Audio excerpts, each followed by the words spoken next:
Hello everyone, welcome to 360 classes. I am Narendra Kumar और आज से स्टार्ट करेंगे हम लोग क्लास 12 का पॉलिटिकल साइंस। क्लास 12 के पॉलिटिकल साइंस में हमें दो बुक को कवर करना है। हमारा पहला बुक जो है वो वर्ल्ड पॉलिटिक्स से रिलेटेड है और जो हमारा दूसरा बुक है वो हमारा इंडियन पॉलिटिक्स से रिलेटेड है। सेकेंड बुक को अगर आप देखें तो मेनली वो आपका पोस्ट इंडिपेंडेंस के बाद की कहाँ स्टोरी है। ठीक है कि 1947 के बाद इंडिया में टिल नाउ अभी तक क्या क्या हुआ वो सब कुछ हमको पढ़ना है सेकंड बुक में। और फर्स्ट बुक में हम लोग वर्ल्ड पॉलिटिक्स के बारे में पढ़ेंगे। तो सबसे पहले हम लोग स्टार्ट करने जा रहे हैं फर्स्ट बुक्स को कवर करने के बाद हम सेकंड बुक्स को कवर करेंगे। ठीक है, तो आइए बिना समय गवाए बुक्स 1 को स्टार्ट करते हैं जो कि है हमारा वर्ल्ड पॉलिटिक्स। ठीक है, इस लेक्चर को स्टार्ट करने से पहले मैं आप लोगों को गुजारिश करना चाहता हूं कि जो भी इस चैनल पर नए हैं वो इस चैनल को सब्सक्राइब करना ना भूलें और जितना हो सके इस चैनल को शेयर करें ताकि अन्य लोग भी इस चैनल का लाभ उठा सकें। Okay, so let's start our journey. Book number first का सबसे पहला चैप्टर जो है वर्ल्ड पॉलिटिक्स का वो हमारा क्या है, विश्व राजनीति में शीत युद्ध का दौर। ओके, इस चैप्टर में हम लोग शीत युद्ध के बारे में पढ़ेंगे जिसे हम लोग कोल्ड वॉर इंग्लिश में कहते हैं। ओके, तो यहाँ पर हम लोग कोल्ड वॉर को डिस्कस करेंगे, शीत युद्ध को।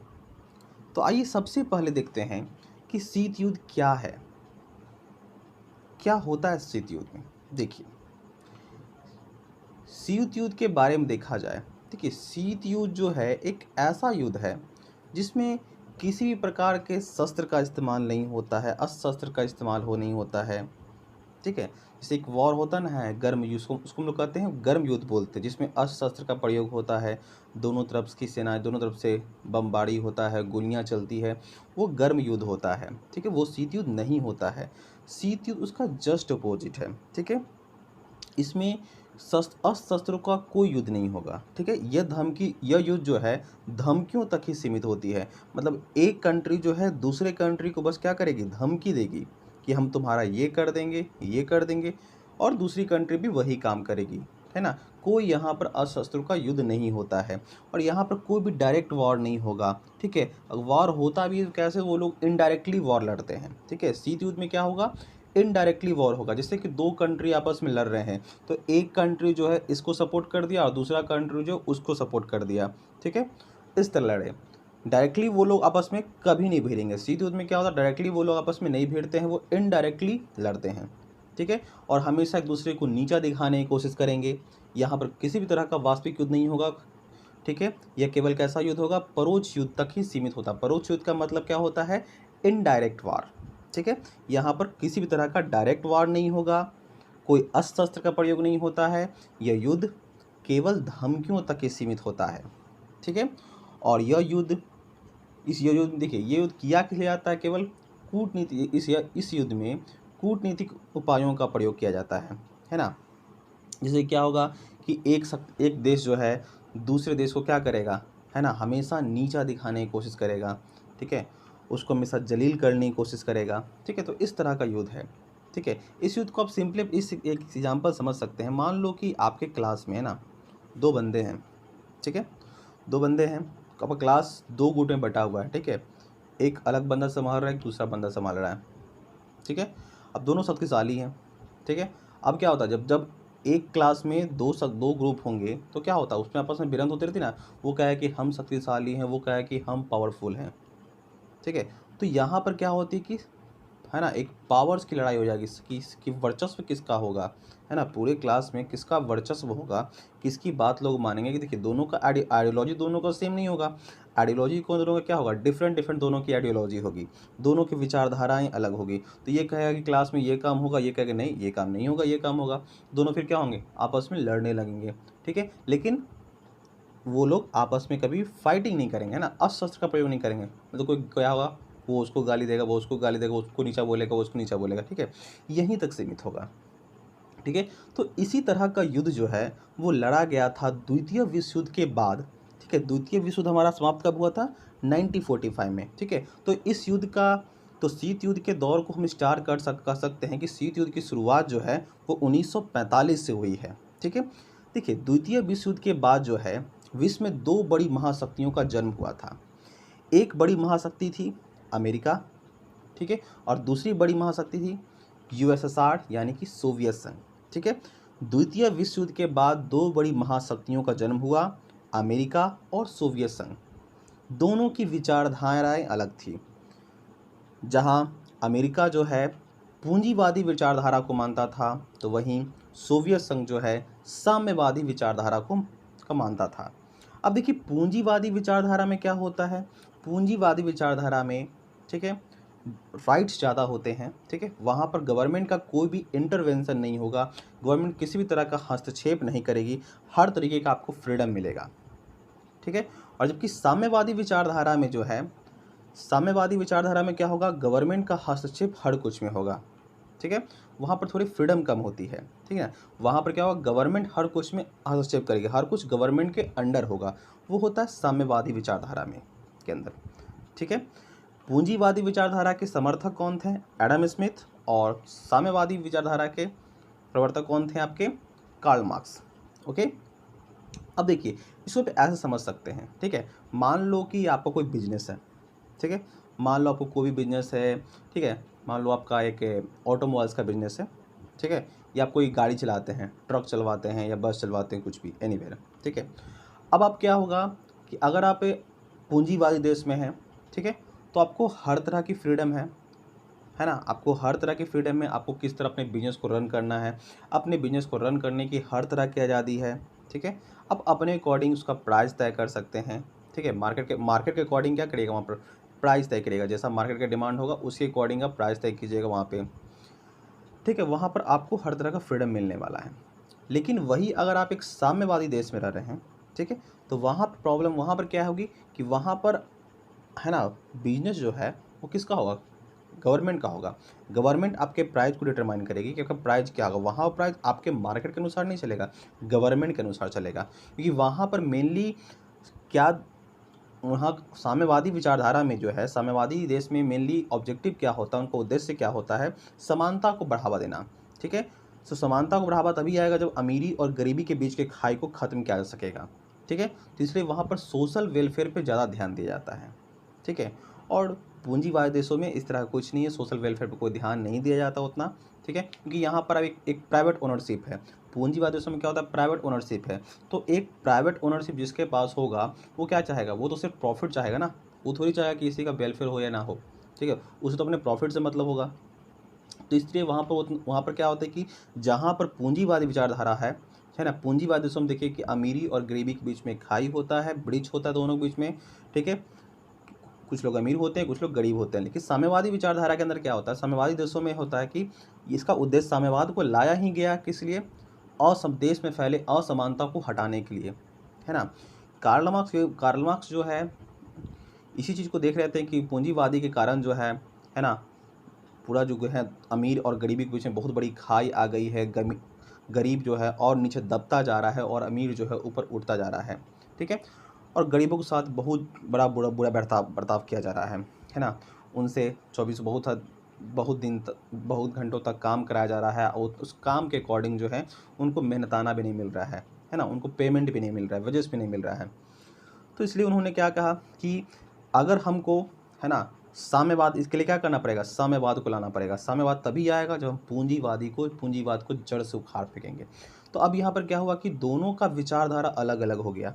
एक पूंजीवादी को मान रहा है, अमेरिका पूंजीवादी को मान रहा है, तो सोवियत संघ जो है साम्यवाद का समर्थक है, ठीक है। तो दोनों की विचारधाराएं अलग हैं, दोनों महाशक्ति के रूप में बन के उभरी हैं, ठीक है। तो इस कारण से तो क्या हुआ कि दोनों के बीच में जो है एक तनाव की स्थिति उत्पन्न हो गई, ठीक है। द्वितीय विश्व युद्ध के बाद अमेरिका और सोवियत संघ के बीच एक तनाव की स्थिति उत्पन्न हुई, ठीक है। और उसी तनाव की स्थिति को क्या बोला जाता है, शीत युद्ध कहा जाता है ना। तो शीत युद्ध क्या है, द्वितीय विश्व युद्ध के बाद अमेरिका और सोवियत संघ के बीच उत्पन्न तनाव की स्थिति को शीत युद्ध कहा जाता है। ओके, शीत युद्ध में किसी भी अस्त्र का इस्तेमाल नहीं होगा, यह केवल धमकियों तक ही सीमित होगा, कोई वास्तविक युद्ध नहीं होगा। यहाँ पर केवल कैसा युद्ध होगा, परोक्ष युद्ध होगा। पड़ोस युद्ध का मतलब डायरेक्टली दोनों नहीं भिड़ेंगे। जब दो देश आपस में लड़ रहे हों तो क्या करेगा, दोनों कंट्री जो है दूसरे देश को सपोर्ट करेगी, है ना। कोई इस देश को सपोर्ट कर दिया, कोई इस देश को सपोर्ट कर दिया, और उस तरह लड़ाइयाँ होगी, ठीक है। इसमें ये कूटनीति वाला युद्ध है आपका, है ना। इसमें केवल कूटनीति का युद्ध होता है। केवल इसमें क्या होता है कि दोनों महाशक्तियाँ जो हैं एक दूसरे को नीचा दिखाने के लिए हर तरह का प्रयत्न करती हैं, ठीक है। तो आई होप शीत युद्ध क्या है ये आप लोग को अच्छी तरह से क्लियर हो गया होगा, ठीक है। चलिए अब आगे बढ़ते हैं। हाँ, ये तो आप लोगों को पता होगा कि द्वितीय विश्व युद्ध के बारे में, है ना। फर्स्ट मैं इसको बताता हूँ। द्वितीय विश्व युद्ध जो है वो आपका 1939 में शुरू हुआ था और 1945 में ख़त्म हुआ था। द्वितीय विश्व युद्ध किसके बीच में हुआ था? मित्र राष्ट्र और धुरी राष्ट्रों के बीच में। मित्र राष्ट्रों में कौन कौन सी देश थे? मित्र राष्ट्र में थे अमेरिका, सोवियत संघ, ब्रिटेन और फ्रांस, ठीक है। धुरी राष्ट्रों में कौन कौन सा था? Germany, Japan, Italy. इस युद्ध में हुआ था क्या कि जो धुरी राष्ट्र हैं, धुरी राष्ट्रों की हार हुई थी और मित्र राष्ट्र विजयी हुए थे। लेकिन अब मित्र राष्ट्र में 4 देश हैं, ठीक है। लेकिन इस विजय के बाद जो है इस विजय के बाद फ्रांस और ब्रिटेन, ठीक है, दोनों की आर्थिक स्थिति बहुत कमज़ोर हो चुकी, दोनों बहुत वीक कंट्री बन चुके थे ना, दोनों आर्थिक रूप से बहुत कमज़ोर हो चुके थे, ठीक है। तो अब 2 ही महाशक्तियाँ बची, एक अमेरिका और सोवियत संघ, ठीक है। और उन्हीं दोनों महाशक्तियों के बीच लड़ा गया ये शीत युद्ध, जो कि चला 1945 से लेकर 1991 तक, ठीक है। ओके, चलिए यहाँ तक क्लियर है आप लोग का। चलिए शीत युद्ध क्या है, ठीक है, ये हम लोगों ने समझ लिया। अब हम लोग समझते हैं कि शीत युद्ध के उत्पत्ति के प्रमुख कारण क्या क्या हैं। देखिए अभी तक हमने क्या देखा कि शीत युद्ध जो है अमेरिका और सोवियत संघ के बीच में लड़ा गया था, ठीक है। लेकिन देखिएगा कि द्वितीय विश्व युद्ध के दौरान तो दोनों देश तो साथ में थे, साथ में मिलकर युद्ध लड़ रहे थे, मित्र राष्ट्र में थे अमेरिका और सोवियत संघ दोनों। तो फिर आखिर दोनों में दुश्मनी कैसे हो गई, ठीक है। तो ऐसा नहीं कि सिर्फ विचारधारा की ही कारण दोनों में हुआ, इसके बीच जो है बहुत पहले से ही उत्पन्न हो रहे थे, ठीक है। अब क्या था इसका कारण, ठीक है, चलिए हम लोग समझते हैं बारी बारी से, ठीक है। तो अगर शीत युद्ध के प्रमुख कारणों को देखा जाए तो कुल मिला के 15 कारण हैं, ठीक है। आप यहाँ देख सकते हैं कुल मिला के 15 कारण हैं, ठीक है। और एग्ज़ाम में आप को भी मुख्यतः 5 कारणों को लिख सकते हैं, ठीक है। अगर लॉन्ग में क्वेश्चन पूछा गया है इस तरह का, हमेशा पूछा भी जाता है शीत युद्ध की उत्पत्ति कारण को, लॉन्ग में दीर्घ उत्तरीय प्रश्न में पूछा जाएगा आपको, तो इसमें से मुख्य 5 कारणों को आप लिख सकते हैं। मैं यहाँ पर 15 कारणों को डिस्कस करूँगा, ठीक है, ताकि आराम से आप 15 कारण भी पढ़ लीजिएगा, ठीक है, क्योंकि फ्यूचर में भी आपको काम देगा, ठीक है। बहुत सारे बच्चे हैं जो आगे जाके यूपीएससी की प्रिपरेशन करेंगे, तो यूपीएससी की प्रिपरेशन में ये आपको बहुत ही हेल्पफुल करने वाला है, ठीक है। वर्ल्ड हिस्ट्री में भी आपका है कोल्ड वॉर यूपीएससी के सिलेबस में। उसके बाद आप जब इंटरनेशनल रिलेशन पढ़िएगा तो वहाँ भी बहुत, है ना, कोल्ड वॉर जो है बहुत सहायक होगा आपको समझने में इंटरनेशनल रिलेशन को भी, ठीक है, आईआर के लिए भी। तो आइए अब समझते हैं कि शीत युद्ध की उत्पत्ति के कारण क्या क्या हैं। देखिए कुल मिला के 15 कारण है। पहला कारण क्या है? याल्टा समझौते का निराकरण। दूसरा कारण क्या है? सोवियत संघ और अमेरिका के में वैचारिक मतभेद, जो मैंने बता चुका अभी मैं आपको। सोवियत संघ का शक्तिशाली राष्ट्र के रूप में उभरना, ईरान में सोवियत संघ का हस्तक्षेप, टर्की में सोवियत हस्तक्षेप, यूनान में साम्यवादी प्रसार, द्वितीय मोर्चे संबंधी विवाद, तुष्टीकरण की नीति, सोवियत संघ का बाल्कन समझौते की उपेक्षा, अमेरिका का परमाणु कार्यक्रम, परस्पर विरोधी प्रचार, लैंड लीज समझौते का निराकरण, फाजीवादी ताकतों का अमेरिकी सहयोग, सोवियत संघ का वीटो पावर का बार बार प्रयोग किया जाना, संकीर्ण राष्ट्रवाद पर आधारित संकीर्ण राष्ट्रीय हित और बर्लिन विवाद, ठीक है। तो कुल मिला के 15 से 16 कारण हैं जो हम लोग बारी बारी से हर एक कारण को डिस्कस करेंगे, ठीक है, जिससे हमारा शीत युद्ध का कारण जो है पूरी तरह से क्लियर हो जाएगा। तो आइए अपने सबसे फर्स्ट कारण की ओर चलते हैं जो कि हमारा है, ठीक है। आइए अपने सबसे फर्स्ट कारण की ओर चलते हैं जो कि हमारा है शीत युद्ध के, है ना, जो कि हमारा क्या है, सबसे पहला कारण हमारा है याल्टा समझौते का निराकरण। तो आइए देखते हैं कि आखिर इस याल्टा समझौते में हुआ क्या था कि दोनों के बीच में इस तरह की स्थिति उत्पन्न हो गई। देखिए याल्टा समझौता जो है वो आपका 1945 में हुआ था। किसके बीच में? रूजवेल्ट, चर्चिल और स्टालिन। ठीक है, स्टालिन उस समय सोवियत संघ के राष्ट्रपति थे। ठीक है, चर्चिल हो गए आपके चर्चिल साहब और रूजवेल्ट। ठीक है, देखिए 1945 में रूस्टेल, चर्चिल और स्टालिन के बीच में याल्टा समझौता हुआ था। ठीक है, ये लगभग द्वितीय विश्व युद्ध के समापन की है ना, द्वितीय विश्व 1945 में ये समाप्त हुआ था। तो उसी बीच में जो है रूजवेल्ट, चर्चिल और स्टालिन के बीच में समझौता हुआ था। मतलब कि अमेरिकी राष्ट्रपति, ब्रिटेन के राष्ट्रपति और सोवियत संघ के राष्ट्रपति के बीच में एक समझौता हुआ था। इस समझौते में क्या तय हुआ देखते हैं कि इस समझौते में जो है पोलैंड में प्रतिनिधि शासन व्यवस्था की मान्यता देने की बात पर सहमति हुई थी। अब देखिए आप लोग समझते होंगे प्रतिनिधि शासन व्यवस्था क्या होती है। ठीक है, वहाँ पर क्या होती है कि प्रतिनिधि शासन व्यवस्था में क्या होगी कि लोग जो है अपने प्रतिनिधि को चुनेंगे। ठीक है, और वो जो है उस गवर्नमेंट को चलाएंगे, है ना। ठीक है, मतलब कि प्रतिनिधि लोगों के द्वारा चुनी हुई सरकार बनेगी वहाँ पर। ठीक है, तो इस तरह के पोलैंड में जो है इस तरह की शासन व्यवस्था को मान्यता देने की बात पर सहमति हुई थी। ठीक है, लेकिन जैसे ही युद्ध की समाप्ति हो जाती है, युद्ध की समाप्ति के समय स्टालिन क्या करते हैं, वादे से मुकर जाते हैं। ठीक है, और पोलैंड में उस समय लुब्निन सरकार थी। ठीक है, जो कि एक साम्यवादी सरकार थी। और स्टालिन क्या करते हैं, पोलैंड में लुब्निन सरकार को सहायता देना स्टार्ट कर देते हैं। ठीक है, और साथ ही साथ वो क्या करते हैं, वहाँ पर अमेरिका तथा ब्रिटेन के पर्यवेक्षकों को प्रवेश की अनुमति से भी इनकार कर दिया। मतलब कोई भी ब्रिटेन का या अमेरिका का व्यक्ति यहाँ एंट्री नहीं करेगा। ठीक है, और जितने भी जनवादी नेतागण थे पोलैंड के, उनको गिरफ्तार कर लिया गया। ठीक है, अब देखिए यहाँ पर स्टालिन ने क्या किया है। ठीक है, एक तरफ याल्टा समझौते में क्या तय हुआ था कि पोलैंड में हम लोग प्रतिनिधि सरकार की स्थापना कराएंगे। अब स्टालिन जो है, देखिए स्टालिन मेनली चाहता क्या था ना कि पूरा हर जगह साम्यवाद का प्रसार हो, हर देश साम्यवादी बन जाए। ठीक है, वो इस तरह का विचारधारा का व्यक्ति था, तो इस तरह वो हर कुछ चाहता था। तो इसके लिए वो हर तरह का प्रयोग किया, साम दाम दंड भेद, किसी को प्यार से कहा, समझाया, मान गया तो ठीक है, नहीं माना तो अटैक कर दो या ज़बरदस्ती उसको साम्यवादी बना दो। ठीक है, इस तरह का व्यक्ति था स्टालिन। तो वही किया स्टालिन ने भी यहाँ पर। याल्टा समझौते में जो भी कुछ हुआ उससे वो मुकर गया, और मुकर के वहाँ पे जो उसकी लुब्निन सरकार थी उसको सहायता देने लगा। ठीक है, सारे नेताओं को गिरफ्तार कर लिया गया, और यहाँ तक कि ब्रिटेन और अमेरिका के पर्यवेक्षकों को भी आने से रोक दिया गया, है ना, प्रवेश की अनुमति से इनकार कर दिया गया। ठीक है, और साथ ही साथ स्टालिन ने समझौते के शर्तों के विपरीत हंगरी, रोमानिया, चेकोस्लोवाकिया तथा बुल्गारिया में भी अपना प्रभाव बढ़ाना शुरू कर दिया। पोलैंड को तो हथियाया ही, साथ ही साथ हंगरी में भी, रोमानिया में भी, चेकोस्लोवाकिया, बुल्गारिया में भी अपना प्रभाव बनाना शुरू कर दिया। ठीक है, उसने ध्रुवीय शक्तियों के विरुद्ध पश्चिमी राष्ट्रों को, देखिए यहाँ पर, उसने ध्रुवीय शक्तियों के विरुद्ध पश्चिमी राष्ट्रों को मदद करने में भी हिचकिचाहट दिखाई।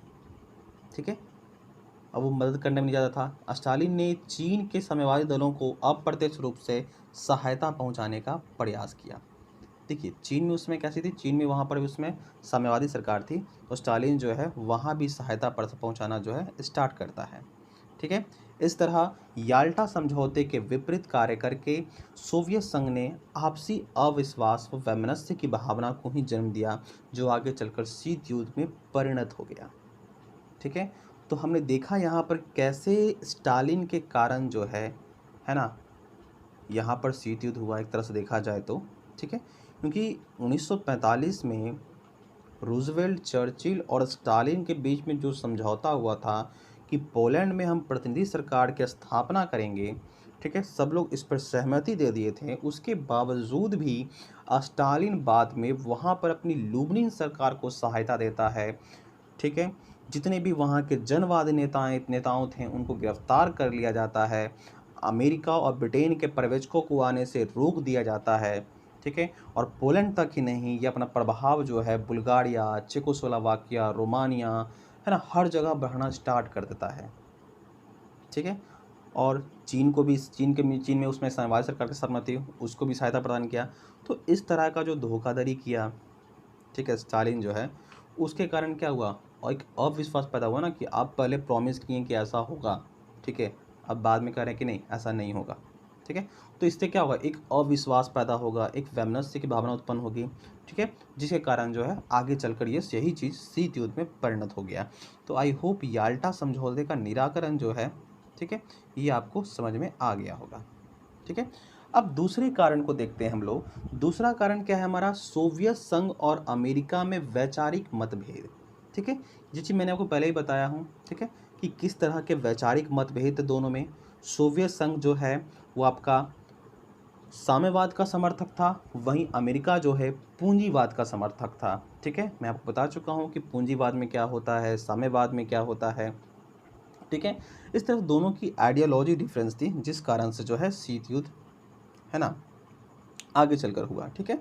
तो फिर आइए हम लोग तीसरे पॉइंट में चलते हैं। तीसरा पॉइंट क्या है हमारा, सोवियत संघ का एक शक्तिशाली राष्ट्र के रूप में उभरना। अब देखिए, द्वितीय पहले क्या था कि पहले सोवियत संघ खुद से राष्ट्र नहीं था। ठीक है। सोवियत संघ ने प्रथम विश्व युद्ध के दौरान ही अपने राष्ट्रीय हितों में वृद्धि करने के लिए प्रयास शुरू कर दिए थे, है ना।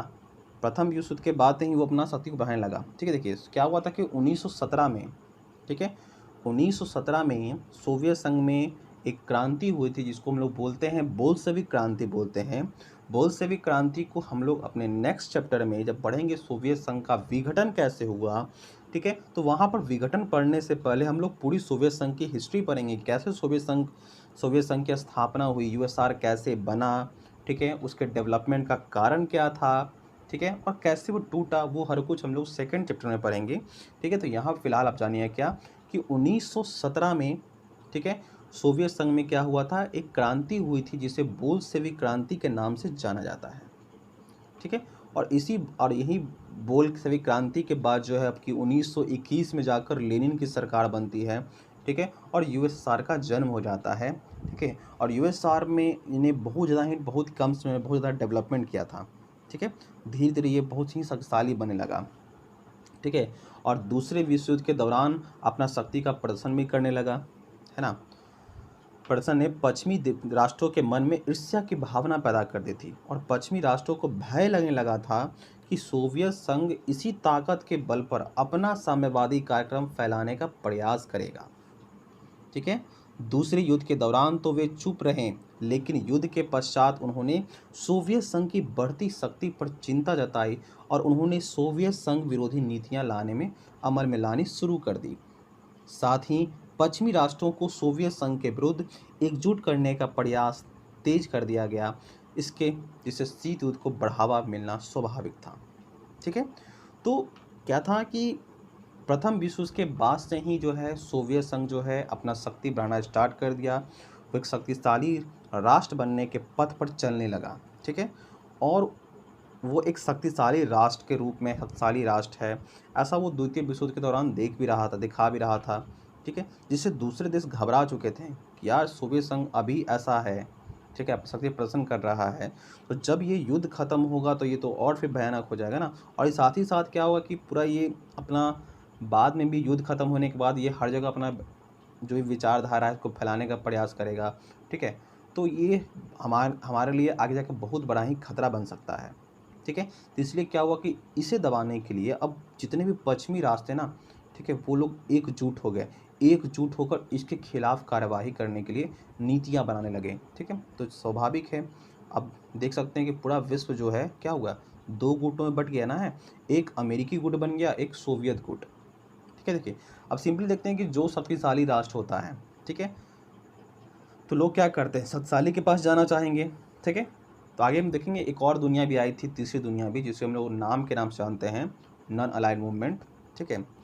तो भी हम लोग बढ़ेंगे आगे, लेकिन यहाँ पर अभी क्या हुआ, पूरा विश्व जो अभी तक में दो गुट में बढ़ चुका है, एक अमेरिकी गुट और सोवियत गुट। ठीक है। कुछ लोग जो है अमेरिकी गुट को ज्वाइन कर रहे हैं, तो कुछ लोग सोवियत गुट को। ठीक है। और दोनों के बीच में एक तरह से ये इसको हराने का प्रयास करेगा, ये इसको हराने का प्रयास करेगा। तो जाहिर सी बात है इस तरह में क्या होगा, शीत युद्ध को बढ़ावा तो मिलना स्वाभाविक है। ठीक है, उसके बाद तीसरा कारण जो है वो हमारा क्या है, चौथा कारण है आपका है, सुधार लीजिएगा, नंबरिंग पर गलती हो गया है। ठीक है, फोर्थ कारण क्या है आपका, सोवियत संघ का ईरान में हस्तक्षेप। ठीक है, अब देखिए सोवियत संघ तथा पश्चिमी शक्तियों ने द्वितीय विश्व युद्ध के दौरान ही जर्मनी में आत्मसमर्पण के बाद 6 महीने के अंदर ही ईरान से अपनी सेनाएं वापस बुलाने का समझौता किया था। ठीक है, युद्ध की समाप्ति पर पश्चिमी राष्ट्रों ने तो वादे के मुताबिक दक्षिणी ईरान से अपनी सेनाएं हटाने का वादा पूरा कर लिया, लेकिन सोवियत संघ ने ऐसा नहीं किया। उसने ईरान पर दबाव बनाकर उसके साथ एक दीर्घकालिक समझौता कर लिया। इससे पश्चिमी राष्ट्रों के मन में हस्तक्षेप में, है ना, द्वेष की भावना पैदा हो गई। बाद में संयुक्त राष्ट्र के दबाव पर उसने उत्तरी ईरान से सेनाएं हटाई। सोवियत संघ के इस समझौते नीति ने शीत युद्ध को जन्म दिया। ठीक है, अब देखिए यहाँ पर पूरी कहानी को अगर देखा जाए तो यहाँ पर हुआ क्या, देखिए द्वितीय विश्व युद्ध के दौरान ये तय हुआ था कि देखिए क्या था कि पहले ईरान पे जर्मनी का कब्जा था। ठीक है, तो ये तय हुआ था कि जहाँ जहाँ हम इनकी सेनाओं, जर्मनी को या जापान को या इटली को हराएंगे, उसके बाद इनको सेनाओं को यहाँ से आत्मसमर्पण को हटाना है। ठीक है, और उसके बाद उस देश को स्वतंत्र कर देना है, छोड़ देना है। ठीक है, अपनी सेनाएं वहाँ से वापस ले आनी है। तो वादा के मुताबिक अमेरिका तो ये काम किया, जैसा तय किया गया था, अमेरिका उसके पद पे चला, उस रास्ते पे अमेरिका जो है युद्ध समाप्ति के बाद जैसे जर्मनी ने आत्मसमर्पण कर दिया यहाँ से, ठीक है, तो उसके बाद जो है अमेरिका जो है अपनी सेनाएं हटा लेता है। लेकिन सोवियत संघ, ठीक है, वो क्या कहा, वो कहा कि हम अपनी सेना तभी हटाएंगे जब तुम मेरे साथ क्या करोगे, एक दीर्घकालिक समझौता करोगे। ठीक है, दीर्घकालिक समझौता करोगे। वहाँ कैसा समझौता किया गया था, तेल को लेकर। ठीक है, कि ईरान जो है जानते हैं, ईरान में एक तेल का एक अच्छा भंडार है। ठीक है, तो दीर्घकालिक समझौता कर लिया गया था। ठीक है, और वहीं पर अपना वो सेना डाए हुआ था। ठीक है, तो इससे फिर बहुत सारे जो पश्चिमी राष्ट्र हैं वो क्या किए, फिर बाद में फिर गए किसके पास, यूएनओ के पास। ठीक है, सबसे ऊपर आपका यूएनओ है, यूएनओ के पास गए, फिर यूएनओ ने क्या किया, संयुक्त राष्ट्र ने इसके ऊपर सोवियत संघ के ऊपर दबाव बनाया, और दबाव बनाने के बाद ही जो है ये क्या किया, उत्तरी ईरान से सोवियत संघ जो है अपनी सेना को हटाता है। लेकिन फिर भी इससे क्या हुआ, इससे हुआ ना, शीत युद्ध का जन्म तो हो गया। ठीक है, क्योंकि सोवियत संघ देख रहा एक तरह से यहाँ पर देखा जाए तो सोवियत संघ यहाँ से पर एक तरह से विलन का काम कर रहा है ना।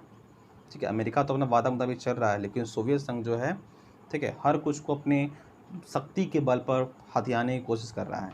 ठीक है, उसके बाद अब नेक्स्ट कारण देखिए, नेक्स्ट कारण हमारा क्या है, सोवियत संघ का टर्की में हस्तक्षेप। अब देखिए ईरान में हस्तक्षेप किया पहले, अब टर्की में भी कुछ करता है। ये टर्की में क्या करता, देखिए द्वितीय विश्व युद्ध के पश्चात सोवियत संघ ने टर्की में अपना दबाव बनाना आरंभ कर दिया। उसने टर्की पर कुछ प्रदेश और, है ना, बॉस्फोरस में एक सैनिक अड्डा बनाने के लिए दबाव डाला। अमेरिकी तथा अन्य पश्चिमी राष्ट्र इसके विरुद्ध थे। इसके पश्चात भी, है ना, इस दौरान अमेरिका ने ट्रूमैन सिद्धांत का प्रतिपादन करके टर्की को हर संभव सहायता देने का प्रयास किया ताकि वहां पर साम्यवादी प्रभाव को कम किया जा सके। इस परस्पर विरोधी कार्यवाहियों ने इस युद्ध को बढ़ावा दिया। ठीक है, अब देखिए ईरान में तो तेल का मामला था, अब यहाँ पर टर्की में क्या मामला था, टर्की में आपका मामला था कि सोवियत संघ वहाँ पर अपना सैनिक अड्डा स्थापित करना चाहता था। कहाँ पर, टर्की के कुछ प्रदेश और जैसे कि बॉस्फोरस वगैरह में। ठीक है, बॉस्फोरस में अपना सैनिक अड्डा स्थापित करना चाहता था। ठीक है, तो अब यहाँ पर जबरदस्ती यहाँ से भी वो अपना आहनिक अड्डा स्थापित करना चाहता, तो यहाँ पर तो क्या हुआ कि फिर अमेरिका जैसे देश जो हैं वो क्या करते हैं, इसका विरोध करते हैं। ठीक है, और हर संभव टर्की को सहायता प्रदान करते हैं।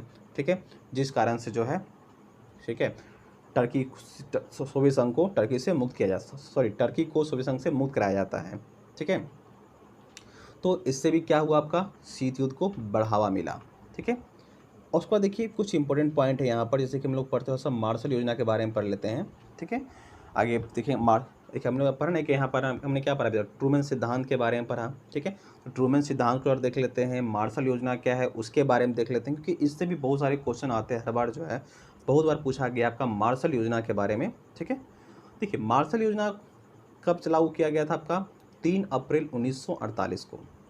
ठीक है, देखिए अमेरिकन राष्ट्रपति ट्रूमैन ने इकोनॉमिक, ठीक है, रिकवरी एक्ट, ठीक है, सुधार लीजिएगा, यहाँ पर थोड़ा सा मिस्टेक लिखा, गलत लिखा हुआ है। ठीक है, अमेरिकन राष्ट्रपति ट्रूमैन ने इकोनॉमिक रिकवरी एक्ट 1948 पर हस्ताक्षर किया, जिसे मार्शल योजना के नाम से जाना जाता है। ठीक है, ये क्या था आपका? इकोनॉमिक रिकवरी एक्ट था।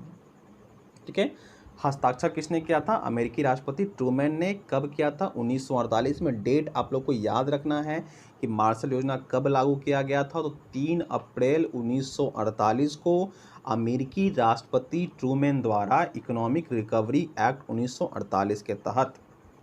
ठीक है, अब देखिए इस योजना में था क्या। इस योजना का नामकरण जो है क्या रखा गया? मार्शल, जबकि साइन किसने किया है? ट्रूमैन ने। तो इस योजना का नामकरण जो है उस राज्य के सचिव जॉर्ज मार्शल के नाम पर किया गया है। इस योजना के अंतर्गत ऐसे देश जहां पर युद्ध में भारी तबाही मची थी, इन देशों को लोन या पैसा दिया जाएगा पुनर्निर्माण के लिए। अब देखिए इस योजना में क्या किया गया है कि जो भी देशों की क्षति हुई है द्वितीय विश्व युद्ध के दौरान जो है, ठीक है, उनको पुनर्निर्माण करने के लिए लोन दिया जाएगा। ठीक है, सहायता प्रदान की जाएगी, पैसा दिया जाएगा। ठीक है, ये किया जाएगा। ये इस योजना के अंतर्गत प्रस्ताव रखा गया था और ये पास हो गया। ठीक है, कब लागू किया गया था? 3 अप्रैल 1948 में। किसके नाम पे रखा गया था? तो उस राज्य के जो सचिव थे जॉर्ज मार्शल, उन्हीं के नाम पर यह किया गया था, क्योंकि सुझाव जो है जॉर्ज मार्शल का ही था। ठीक है, इसी के नाम पर ये जो है मार्शल योजना रखा गया था। ठीक है, तो आई होप मार्शल योजना जो है आप लोग को क्लियर हो गया होगा। मार्शल योजना मेनली किया क्या गया है कि द्वितीय विश्व युद्ध में जिन देशों को क्षति हुई थी, है ना, उनको जो है पुनर्निर्माण के लिए लोन दिया जाएगा। ठीक है, सहायता प्रदान किया जाएगा। ठीक है, उसके बाद अब हम लोग आते हैं ट्रूमैन सिद्धांत में। ट्रूमैन डॉक्ट्रिन क्या है? जैसे हम लोग अभी डिस्कस किया था जब हम लोग पढ़ रहे थे कि सोवियत संघ का टर्की में हस्तक्षेप, तो वहाँ पर हमने देखा था कि जैसे कि जब क्या करता है कि सोवियत संघ जो है ना, वास्फोरस में अपना सैनिक अड्डा स्थापित करने के लिए टर्की पर दबाव बनाता है, तो अमेरिका जो है उसमें ट्रूमैन सिद्धांत के अंतर्गत जो है, ठीक है, टर्की को सहायता प्रदान करता है। ठीक है, तो देखते हैं कि ट्रूमैन सिद्धांत यानी कि ट्रूमैन डॉक्ट्रिन क्या है। देखिए, अमेरिकन राष्ट्रपति ट्रूमैन ने कहा कि हम दुनिया के उन देशों को सहायता प्रदान करेंगे जो साम्यवाद के खिलाफ है, और सोवियत संघ जिन देशों पर दबाव बनाकर साम्यवाद स्थापित करना चाहता है, उन देशों को सैनिक, राजनीतिक और आर्थिक सहायता देने की बात कही, जिसे ट्रूमैन सिद्धांत के नाम से जाना गया है। ठीक है, देखिए अब यहाँ पर देखिए ट्रूमैन सिद्धांत जो है पूरी तरह से सोवियत संघ के का विरोध कर रहा है ना, क्योंकि यहाँ पर क्या बोला कि जो देश सोवियत संघ के खिलाफ है, ठीक है, जो देश साम्यवाद के खिलाफ है, ठीक है, उन्हें हम क्या करेंगे? सैनिक सहायता प्रदान करेंगे, आर्थिक सहायता प्रदान करेंगे, राजनीतिक सहायता प्रदान करेंगे, ताकि सोवियत संघ का सैनिक साम्यवाद को, ठीक है, के जड़ से उखाड़ फेंका जा सके। ठीक है, इसलिए लाया गया था अमेरिकन राष्ट्रपति ट्रूमैन द्वारा ट्रूमैन डॉक्ट्रिन। ठीक है, ट्रूमैन सिद्धांत। इसी के अंतर्गत जो है टर्की को भी सहायता प्रदान किया गया, क्योंकि टर्की जो है भी साम्यवाद के खिलाफ था। ठीक है, तो इसलिए उसे भी सैनिक, राजनीतिक और आर्थिक सहायता प्रदान की गई। ठीक है, जिससे वो सोवियत संघ से मुक्त हो पाया। ठीक है, और ये लागू कब किया गया था? ट्रूमैन सिद्धांत कब आया था? 12 मार्च 1947 को आया था। डेट याद रखिएगा, ट्रूमैन सिद्धांत पहले आया है, उसके बाद आया है मार्शल योजना। देखिए ये आपका 1947 में आया है, और मार्शल योजना कब आया था? आपका 1948 में। 3 अप्रैल 1948 को मार्शल योजना आया था, और ये ट्रूमैन डॉक्ट्रिन जो है आपका 1947 में आया था। ठीक है, 45 में याल्टा समझौता हुआ, तो याद रखना है। ठीक है, 45 में शीत युद्ध का प्रारंभ भी हुआ है। 47 में ट्रूमैन सिद्धांत आया। क्या था ट्रूमैन सिद्धांत में, हमने देख लिया। उसके बाद 1948 में 6 अप्रैल 1948 को मार्शल योजना आया था। मार्शल योजना भी क्या दिया गया था वो भी हमने देख लिया। ठीक है, चलिए अब देखते चलते हम लोग अपने नेक्स्ट कारण की ओर। ठीक है, देखिए नेक्स्ट कारण क्या है हमारा कि यूनान में साम्यवादी प्रसार। ठीक है, देखिए 1944 के समझौते के तहत यूनान पर ब्रिटेन का अधिकार उचित ठहराया गया। लेकिन द्वितीय विश्व युद्ध के बाद अपने आर्थिक विकास के दृष्टिगत वहां से अपने सैनिक ठिकाने वापस हटा लिए। सोवियत संघ ने यूनान में गृह युद्ध छिड़ने पर वहां के साम्यवादियों की मदद करनी शुरू कर दी। पश्चिमी शक्तियां परंपरागत सरकार का समर्थन करने के लिए आगे आई। अमेरिका ने मार्शल योजना और ट्रूमन सिद्धांत के तहत यूनान में अपनी पूरी ताकत लगा दी। उसने साम्यवाद कार्यक्रम को यूनान में गहरा धक्का लगा इससे, और सोवियत संघ का सपना चकनाचूर हो गया। अतः इस व्यवस्था में शीत युद्ध को बढ़ावा मिलना स्वाभाविक था। ठीक है, देखिए यूनान में मेनली हुआ क्या था। ठीक है, 1944 में समझौता किया गया था कि यूनान पे किसका अधिकार होगा, ब्रिटेन का अधिकार होगा। ठीक है, लेकिन ब्रिटेन जो है यहाँ से जाने के लिए तैयार हो गया था। ब्रिटेन है ना, ब्रिटेन ही अपना, क्यों बताया था मैंने आपको कि ब्रिटेन का इकोनॉमिकल कंडीशन जो है डाउन हो चुका था। अब उसके पास ऐसी हालत नहीं थी कि वो और भी देश को संभाल पाए। ठीक है, तो इसलिए उसका इकोनॉमिक कंडीशन डाउन था, तो अपना सैनिक हटाने का निर्णय ले लिया। ठीक है, लेकिन अब क्या करता है कि अब जैसे देखिए वहाँ से ब्रिटेन की सरकार हट गई, कोई सरकार है नहीं, तो वहाँ पर क्या होगा, गृह युद्ध छिड़ेगा। ठीक है, जैसे ही गृह युद्ध छिड़ा तो यहाँ पर सोवियत संघ जो है चल गया अपना फिर काम बनाने। ठीक है, वो क्या किया कि वहाँ पर जो उसकी सरकार थी ना, जो वहाँ पर जो साम्यवादी लोग थे उनकी मदद करनी उसने शुरू कर दी। ठीक है, ताकि यूनान को भी एक साम्यवादी देश बनाया जा सके। लेकिन पश्चिमी राष्ट्र सब कुछ देख रहे थे, पश्चिमी शक्तियाँ जो है सब कुछ देख रहे थे। ठीक है, उन्होंने क्या किया, उसकी योजना को विफल कर दिया। किसके तहत, मार्शल योजना और ट्रूमैन सिद्धांत के तहत। ठीक है, कि यूनान भी साम्यवाद नहीं चाहता था। ठीक है, तो इसके लिए उसको सहायता प्रदान की गई, आर्थिक सहायता, राजनीतिक सहायता और ठीक है और सैनिक सहायता प्रदान की गई। तो इस तरह से यहाँ से भी ठीक है सोवियत संघ को हार मिली। ठीक है, एक तरह से उसे भी है ना, इससे भी कारण भी क्या होगा, आपका शीत युद्ध को बढ़ावा मिलना स्वाभाविक है इसी कारण से। ठीक है, तो आई थिंक यूनान में साम्यवादी प्रसार किस तरह से हुआ, आपका शीत युद्ध को बढ़ावा मिला, ये भी आपको समझ में आ गया होगा। ठीक है, अब देखिए अब नेक्स्ट आपका क्या है, द्वितीय मोर्चे संबंधी विवाद। देखिए अब तक जितने भी कारण देखे हमने उसमें एक तरह से देखिएगा कि अमेरिका जो एक तरह से हीरो को रोल कर रहा है ना, ठीक है, वो एक सही तरीके से देशों को पूंजीवाद में परिणत कर रहा है ना। मतलब वो क्या कर रहा है, किसी देश को सहायता प्रदान करके प्यार से मोहब्बत से, ठीक है, उस तरह से जो है उसे अपने अंदर मिला रहा है। लेकिन अब देखें क्या हो रहा है, हर जगह सोवियत संघ क्या कर रहा है, बल का प्रयोग कर रहा है। ठीक है, कोई साम्यवादी बनना नहीं चाहता, ज़बरदस्ती उसको साम्यवादी बनाने पर तुला हुआ है। तो अमेरिका फिर एंट्री मारता है, वहाँ से उसको फिर हटाता है। ठीक है, ये सब वगैरह हो रहा है अभी तक। ठीक है, तब नेक्स्ट जो है द्वितीय मोर्चे संबंधी बात। देखिए अभी यहाँ पर क्या हुआ था, यहाँ पर थोड़ा सा रसिया के साथ जो है ना, सोवियत संघ के साथ जाती हुई थी। ठीक है, उसके साथ बुरा हुआ था। देखिए द्वितीय विश्व युद्ध दौर के दौरान हिटलर के नेतृत्व में जब जर्मन सेनाएं तेजी से सोवियत तरंग की तरफ बढ़ रही थी, तो सोवियत संघ ने अपनी भारी जान माल के नुकसान को रोकने के लिए पश्चिमी राष्ट्रों से सहायता मांगी और उसे कहा था क्या कि आप क्या कीजिए, दूसरा मोर्चा खोल दीजिए। ठीक है, दूसरा मोर्चा क्या है ना कि जैसे कि जो भी युद्ध में जो सेना होती है एक ग्रुप में आते हैं। ठीक है, जैसे पहला मोर्चा गया आगे, वो युद्ध लड़ेंगे, फिर दूसरा मोर्चा आएगा, फिर है ना। अब क्या हो कि अब जर्मनी सेना बहुत बड़ी संख्या में थी और सोवियत संघ की सेनाएं कम थी उस वहाँ पर। ठीक है, सोवियत संघ की जो सेनाएं कम थी, ठीक है, ऊपर से जर्मनी की हिटलर की सेना बड़ी आ रही है। ठीक है, इनकी सेनाएं कम है, तो जाहिर सी बात है कि क्या होगी, इनकी क्षति जो है ज़्यादा होगी। तो इसलिए यहाँ पर सोवियत संघ ने क्या कहा, पश्चिमी राष्ट्रों से आग्रह किया कि आप क्या करिए, दूसरा मोर्चा खोल दीजिए, जिससे रूसी सेना पर दबाव कम होगा। ठीक है, और हम आराम से ये युद्ध जीत सकते हैं। ठीक है, लेकिन हुआ क्या, पश्चिमी शक्ति जो है वो क्या की, जानबूझकर द्वितीय मोर्चा खोलने में देरी कर दी। ठीक है, जानबूझकर द्वितीय मोर्चा खोलने में देरी कर दी, जिससे क्या होगा, सोवियत संघ को भारी नुकसान उठाना पड़ा। ठीक है, और इस तरह से पश्चिमी राष्ट्रों के खिलाफ जो है एक अविश्वास की भावना पैदा हो गई, जो कि शीत युद्ध का कारण बना, है ना। अब देखिए यहाँ पर क्या था कि सोवियत संघ तकलीफ में था, सेनाएं कम थी उसके पास, जर्मन की सेना आगे बढ़ी आ रही थी, उसे डर था।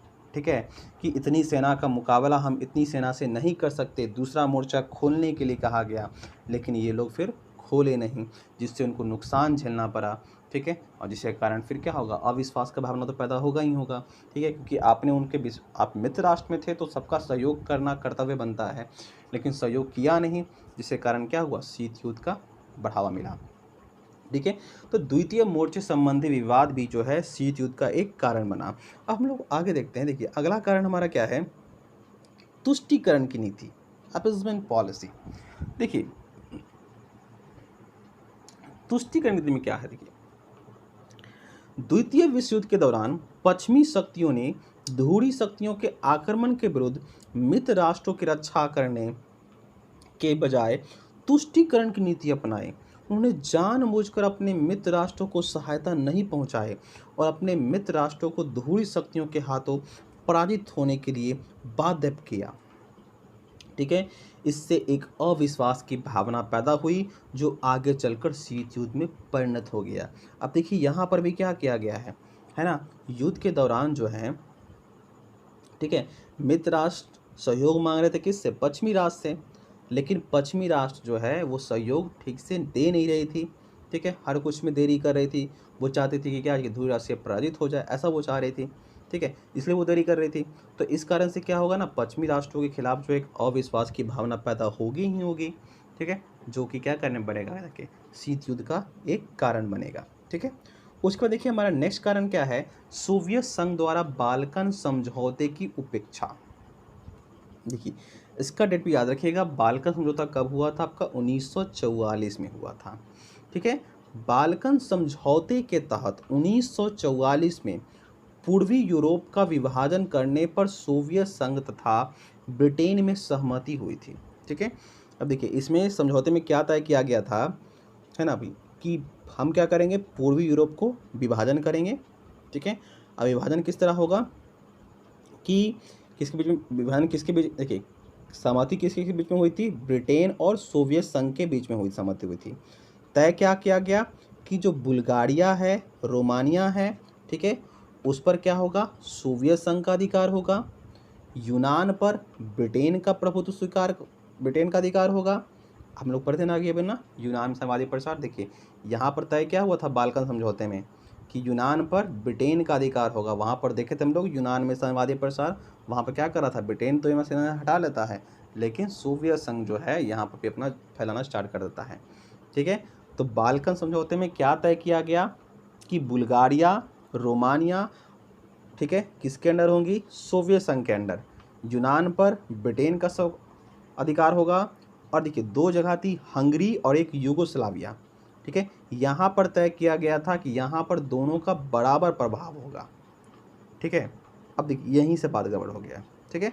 दोनों का यहाँ क्या बात कहा गया कि हंगरी पे और यूगोस्लाविया पे दोनों का बराबर का होगा। बुल्गारिया, रोमानिया तो सोवियत संघ को मिल गया, ठीक है। यूनान पे कोशिश किया था, ठीक है। अब देखिए यहाँ पर प्रॉब्लम कहाँ से हुई है, हंगरी और यूगोस्लाविया से, क्योंकि यहाँ पर बात क्या किया गया कि दोनों का बराबर प्रभाव होगा। लेकिन होता क्या है कि जैसे ही द्वितीय विश्व युद्ध की समाप्ति हो जाती है, ठीक है, सोवियत संघ क्या करता है, ब्रिटेन के प्रभाव के उपेक्षा करने लगता है, मानता ही नहीं कि वो बात तय हुआ क्या चीज़ कि बराबर प्रभाव होगा। अब वो उसका प्रभाव को दबाने लगता है, ठीक है, अपना साम्यवादी प्रसार को और तेज कर दिया, ठीक है, और उन देशों में साम्यवादी सरकार की स्थापना भी कर दी, ठीक है। तय हुआ था कि दोनों का बराबर का प्रभाव होगा, लेकिन ये अपना डोमिनेंस स्थापित कर दिया सोवियत संघ जो है ना, वहाँ पर साम्यवादी सरकार की स्थापना भी कर दी। तो इससे क्या होगा, पश्चिमी राष्ट्रों ने गैर समझौतावादी कार्य कहा, जिससे शीत युद्ध को बढ़ावा मिला, ठीक है। अब यहाँ पर भी क्या किया, सोवियत संघ जो है एक समझौते का निराकरण किया है, ठीक है। सॉरी। अब देखिए उसके बाद नेक्स्ट क्या है आपका कारण है, अमेरिका का परमाणु कार्यक्रम, ठीक है। आप सभी जानते होंगे कि द्वितीय विश्व युद्ध के दौरान जो है अमेरिका जो है परमाणु बम का प्रयोग किया था, सबसे पहले परमाणु बम का प्रयोग किया था, ठीक है। 2 बम गिराए गए थे, एक हिरोशिमा पे और एक नागासाकी पे, ठीक है, परमाणु बम गिराए गए थे। अब देखिए हुआ क्या, सोवियत संघ का मानना क्या था ना, एक तो अब क्या होता कि जब आप एक मित्र राष्ट्र के रूप में हैं, ठीक है, मित्र राष्ट्र हैं आपके साथ और भी कंट्री है ना, अमेरिका है, अमेरिका थी, सोवियत संघ हो गया, ब्रिटेन हो गया और आपका ये फ्रांस हो गया। ठीक है, 4 कंट्री है, तो जो भी आप युद्ध में जो भी तकनीक यूज करेंगे, जो भी टेक्नोलॉजी, को सबको मालूम होना चाहिए ना। तो अमेरिका क्या करता है, किसी को इसके बारे में जानकारी नहीं थी कि अमेरिका के पास परमाणु बम भी है।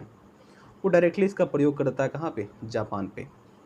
ठीक है, तो यहाँ पर आप सोवियत संघ का बयान क्या आया, सोवियत संघ का कहना क्या था कि अमेरिका ने अपनी शक्ति का प्रदर्शन किया है। ठीक है, ये अमेरिका क्या किया है, यहाँ पर अपने शक्ति का प्रदर्शन किया है, वो ये चीज़ जानबूझकर किया है। ठीक है, तो इससे क्या हुआ, इससे उसके मन में जो है ना, एक घृणा पैदा हो गई। ठीक है, और जबकि अमेरिका का कहना क्या था, अमेरिका का कहना ये था, ठीक है, कि हम इस युद्ध को जल्द से जल्द ख़त्म करना चाहते थे और हमारे पास कोई रास्ता नहीं था। ठीक है, तो इसलिए हमने परमाणु बम का इस्तेमाल किया। ठीक है, तो इस कारण से क्या हुआ कि दोनों के बीच में इसी भावना के कारण जो क्या हुआ, शीत युद्ध को उसका जन्म हुआ। ठीक है, तो ये हो गया आपका परमाणु कार्यक्रम। उसके बाद 11वां कारण क्या है, आपको देखिए, नेक्स्ट कारण जो है वो है आपका लैंड लीज समझौते का समापन। अब देखिए इसमें क्या होता है, द्वितीय विश्व युद्ध के दौरान अमेरिका तथा सोवियत संघ में जो समझौता हुआ था, उसके तहत सोवियत संघ को सोवियत संघ की जो भी क्षति है ना, सोवियत संघ को अपर्याप्त सहायता मिल रही थी। ठीक है, देखिए क्या था कि दोनों में समझौता हुआ था क्या ना, कि युद्ध खत्म होगा, अमेरिका क्या करेगा, सोवियत संघ को कुछ कुछ सहायता देते रहेगा, सहायता देगा। लेकिन अमेरिका क्या करता है, बिना कोई नोटिस दिए, ठीक है, सहायता देना बंद कर देता है। सहायता देना क्या कर दिया, बंद कर दिया। अब अमेरिका के इस निर्णय से सोवियत संघ नाराज होना उसको स्वाभाविक था कि तुम कोई नोटिस नहीं भेजे, कुछ नहीं भेजे, डायरेक्टली क्या कर दिए, ये चीज़ बंद कर दिए। ठीक है, सहायता देना बंद कर दिए। तो इससे सोवियत संघ नाराज हो गया। ठीक है, और क्या बोला कि अमेरिका की सोची समझी चाल है।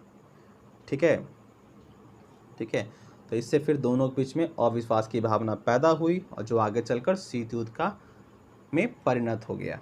ठीक है, उसके बाद नेक्स्ट कारण है आपका फाजीवादी ताकतों को अमेरिकी सहयोग।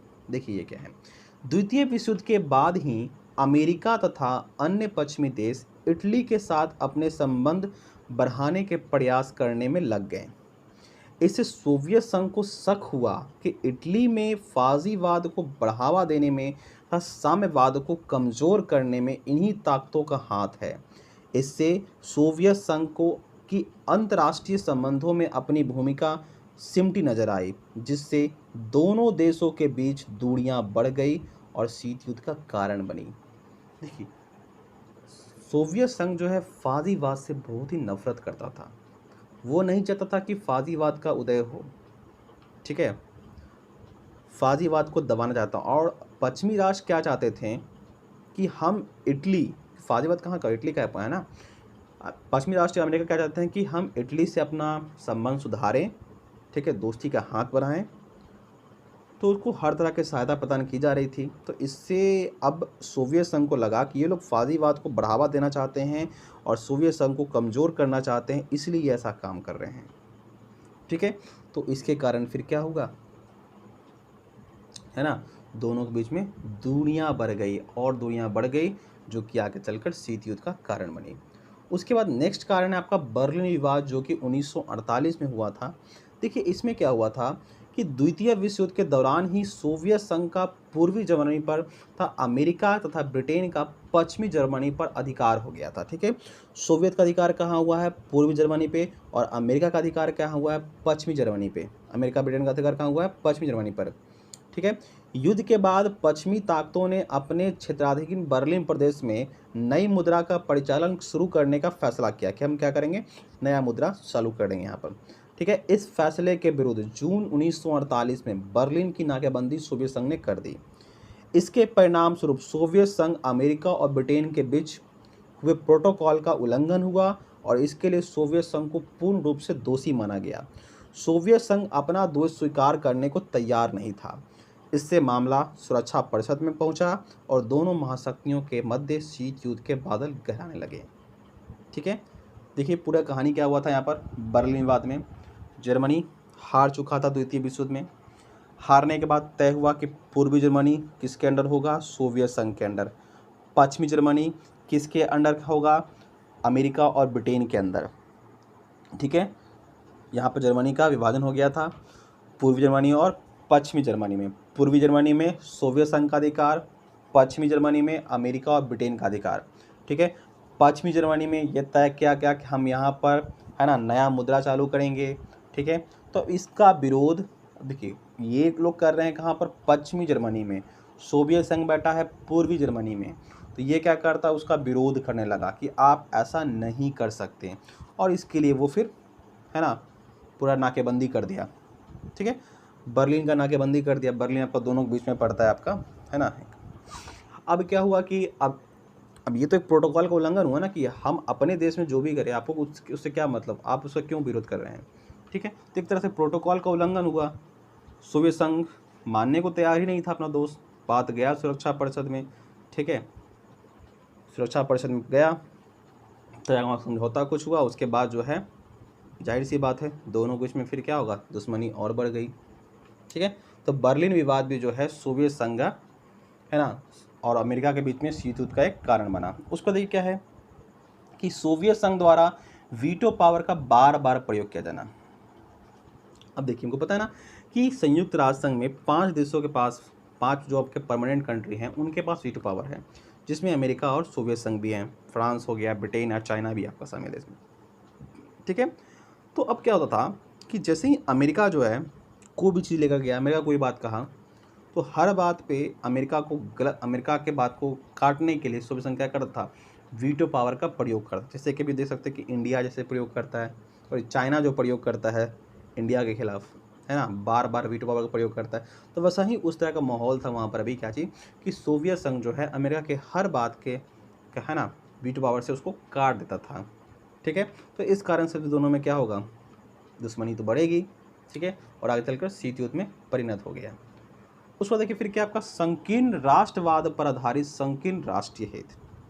द्वितीय विश्व युद्ध की समाप्ति के बाद अमेरिका तथा सोवियत संघ अपने अपने स्वार्थों को साधने में लग गए। ठीक है, वे लगातार एक दूसरे के हितों की अनदेखी करते रहे।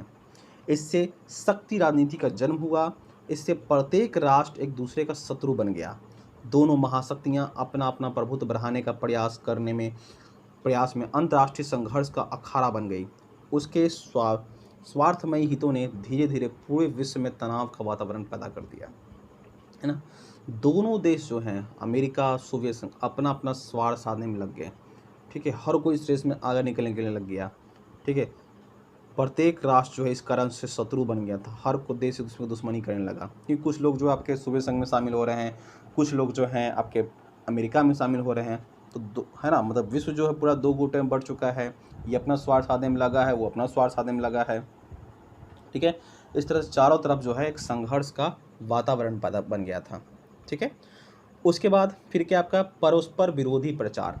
देखिए दोनों देश जो हैं एक दूसरे के नीचा दिखाने के लिए है ना विरोधी प्रचार कर रहे थे। वो उसके खिलाफ न्यूज़ में कुछ छाप रहा है, वो उसके खिलाफ कुछ उल्टा भाषण दे रहा है, वो उसको एक उल्टा भाषण दे रहा है। ठीक है, तो इस तरह से दोनों जो है परस्पर विरोधी प्रचार कर रहे थे। तो इससे भी क्या होगा, दुश्मनी और बढ़ेगी ना। देखिए क्या है यहाँ पर, दोनों देशों ने एक दूसरे का खुलकर निंदा तथा विरोध किया, एक दूसरे को दोषी ठहराते रहे। सोवियत संघ ने समाचार पत्रों में खुलकर अमेरिका की निंदा का अभियान शुरू किया तथा विश्व को सामने उसे हमेशा कलंकित करने का प्रयास किया, तथा अमेरिका ने भी सोवियत संघ की खुलकर निंदा की तथा उसे भी कलंकित करने का प्रयास किया। अमेरिका के वाणिज्य सचिव हेनरी एक क्लास ने जब भाव व्यक्त किया कि सोवियत अमेरिकी संबंध सुधारे जाएं, तो राष्ट्रपति ट्रूमैन ने इसे पद से हटा दिया। सोचिए, कोई बात किया कि संबंध सुधारने का, तो उसे राष्ट्रपति पद से हटा दिया। इतना दुश्मन दोनों बढ़ चुका था कि और विरोध में प्रसार करता रहा। अमेरिका तथा सोवियत संघ हमेशा एक दूसरे को नीचा दिखाने का प्रयास में रहे, जिस कारण 1946 के बाद दोनों महाशक्तियों के बीच दरारें चौड़ी होती गई, जिससे शक्ति शीत युद्ध में अहम भूमिका निभाई। ठीक है, तो यहाँ पर देख सकते हैं एक दूसरे को नीचा दिखाने के कारण जो है ना दोनों देश में दुश्मनी जो है बहुत हद तक बढ़ गई। ठीक है, जिसके कारण क्या हुआ, शीत युद्ध को और बढ़ावा मिला। ठीक है, तो ये कुछ प्रमुख कारण थे जो शीत युद्ध का कारण बनी। ठीक है, 15-16 कारण है, इसमें से कोई भी आप 5-6 कारण जो हैं लिख सकते हैं। ठीक है, सारे कारण इम्पोर्टेंट हैं। ठीक है, तो आई होप सारा कारण जो आपको क्लियर हो गया होगा। ठीक है, तो हमने इस लेक्चर में क्या क्या सीखा? हमने इस लेक्चर में सीखा कि शीत युद्ध क्या है, शीत युद्ध की उत्पत्ति कैसे हुई, हर कुछ देखा, याल्टा समझौते को देखा, बाल्कन समझौते को देखा, अमेरिका के साथ क्या हुआ, रूसिया ने क्या किया, मार्शल योजना को देखा, ट्रूमैन सिद्धांत को देखा। ठीक है, तो आप लोग इसे घर पर, ठीक है, लेक्चर को सुनकर, ठीक है, नोट्स बनाइएगा और उसे प्रॉपर वे में उसे रिवाइज करते रहिएगा। और आप लोग आंसर राइटिंग की प्रैक्टिस कीजिए, जैसे कि मैंने यहाँ बताया ना, शीत युद्ध क्या है, शीत युद्ध का जन्म कैसे हुआ, कैसे एक सर्टेन वर्ड लिमिट के अंदर लिखने का प्रयास करेंगे, वो आपको प्रैक्टिस करना है। ठीक है, तो सब कुछ याद करने के बाद, पढ़ने के बाद आपको प्रैक्टिस करना है, फिर उस पर थिंकिंग करना है, एनालिसिस करना है। ठीक है, तब आपका ये पेपर जो है अच्छा हो पाएगा। ठीक है, एनालिसिस ज़रूर कीजिएगा। जो भी हमने यह कहानी बताई, हर कोई एक बार दिमाग में सोचिएगा, पूरा शुरू से लेकर अंत तक क्या क्या हुआ था, किसकी क्या गलती थी, कौन सही था, कौन गलत था, हर कुछ दिमाग में सोचिए। ठीक है, पूरा शीत युद्ध के जितना भी मैंने कहा भी बताया इतने इस लेक्चर में, हर कुछ को रिकॉल करते जाइए। ठीक है, यह चैप्टर जो है आपका बहुत अच्छा हो जाएगा, आगे चलकर ये आपको बहुत बेनिफिट देने वाला है। ठीक है, और देख सकते हैं अभी कई देशों में भी क्या है, शीत युद्ध का माहौल है। जैसे कि भारत पाकिस्तान में देखते हैं, भारत पाकिस्तान चाइना के बीच में अक्सर शीत युद्ध का माहौल होता है, जो आगे चलकर गर्म युद्ध में भी परिवर्तित हो जाता है, हॉट वार में भी। ठीक है, और वो देख सकते हैं कि कुछ समय पहले जो है अमेरिका और नॉर्थ कोरिया के बीच में भी शीत युद्ध चल रहा था। ठीक है, ट्रंप और किम जोंग के बीच में। ठीक है, तो वो भी देखेंगे हम लोग कि किम जोंग क्यों जापान पे धमकी है ना। अब देखो किम, वहाँ पर देखे थे ना, किम जोंग जो है जापान पे आक्रमण करने का बात किया था, तो अमेरिका बीच में आया। तो अब किम जोंग का जापान से क्या दुश्मनी है, नॉर्थ कोरिया का। ठीक है, वो सब कुछ आपको धीरे धीरे समझ में आ जाएगा। ठीक है, पूरा जो अभी करंट में चल रहा है, ठीक है, टोटली हमारा पास्ट से रिलेटेड है, उसका बीज जो है कहीं ना कहीं हमारे पास्ट में छुपा है। तो अगर आपको ये क्लियर होगा तो अभी के करंट इशू जो भी हो रहे हैं वो भी आपको आसानी से समझ में आएंगे। ठीक है, इसलिए पूरे लेक्चर को ध्यान से सब पढ़ना है। ठीक है, नोट्स बनाना है, उसे बार बार रिवाइज करना है, और सबसे ज़रूरी बात है उस पर थिंकिंग ज़रूर करना है। ठीक है, और जो भी प्रश्न हो आंसर राइटिंग जरूर प्रैक्टिस कीजिएगा, क्योंकि आपका सब्जेक्टिव क्वेश्चन भी आएगा, और सब्जेक्टिव क्वेश्चन में अच्छे मार्क्स तभी आएंगे जब आप आंसर राइटिंग का प्रैक्टिस कीजिएगा।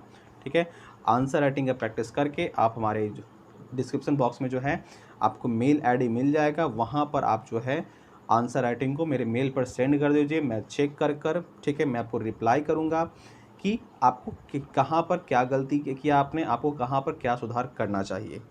ठीक है, जिससे आपका आंसर राइटिंग जो है धीरे धीरे इम्प्रूव होता जाएगा। ठीक है, जो कि आगे चलकर आपके ग्रेजुएशन में या आपके यूपीएससी के प्रिपरेशन में भी सहायक हो सकता है।